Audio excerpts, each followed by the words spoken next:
ദുരിതബാധിതർക്ക് കൈത്താങ്ങുമായി പൊന്നാനി നഗരസഭ മുഖ്യമന്ത്രിയുടെ ദുരിതാശ്വാസ നിധിയിലേക്ക് 10 ലക്ഷം രൂപ കൈമാറും.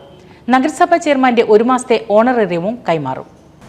ഒരു പ്രദേശമാകെ അതിനോട് ചേർന്നിട്ടുള്ള ചാലിയാർ ഉൾപ്പെടെയുള്ള പ്രദേശങ്ങളാകെ തന്നെ വീണ്ടെടുക്കാൻ കഴിയാത്ത വിധം നഷ്ടപ്പെട്ട ഒരു അവസ്ഥയാണ്. കേരളമാകെ വയനാട് ദുരന്തവുമായി ബന്ധപ്പെട്ട പ്രവർത്തനങ്ങളിൽ തോളോട് ചേർന്ന് നീങ്ങുന്ന ഈ സന്ദർഭത്തിൽ പൊന്നാനി നഗരസഭ കൗൺസിലും നഗരസഭയുടെ ഫണ്ടിന്റെ ഒരു പരിധി കൂടി വെച്ചുകൊണ്ട് 10 ലക്ഷം രൂപയാണ് നമ്മൾ സംഭാവനയായിട്ട് മുഖ്യമന്ത്രിയുടെ ദുരിതാശ്വാസ നിധിയിലേക്ക് സംഭാവന ചെയ്യുന്നതിന് വേണ്ടി തീരുമാനിച്ചിട്ടുണ്ട്.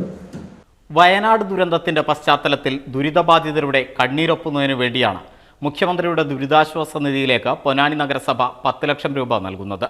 നഗരസഭയുടെ തനതു ഫണ്ടിൽ നിന്ന് 10 ലക്ഷം രൂപ നൽകാൻ നഗരസഭാ കൗൺസിൽ യോഗം അംഗീകാരം നൽകി. കൂടാതെ നഗരസഭാ chairman Shivadas Attupuram, vice chairperson Bindu Siddharthan, സ്ഥിരം സമിതി അധ്യക്ഷൻ രജീഷ് ഉപ്പാല, കൗൺസിലർമാരായ ഇക്ബാൽ മഞ്ചേരി, എ അബ്ദുൽ സലാം എന്നിവർ 1 മാസത്തെ ഓണറേറിയം നൽകാനും തീരുമാനിച്ചു. NCV news, Ponnani. 12 വർഷത്തെ എക്സ്പീരിയൻസ്, 800-ലധികം വിദ്യാർത്ഥികൾ, ഉയർന്ന നിലവാരമുള്ള പഠന രീതികൾ, എക്സ്പീരിയൻസ്ഡ് ആയ മാനേജ്മെന്റ്, കൂടാതെ 100% ജോലി സാധ്യതയും. Salient paramedical institute, Edappal, Tirur.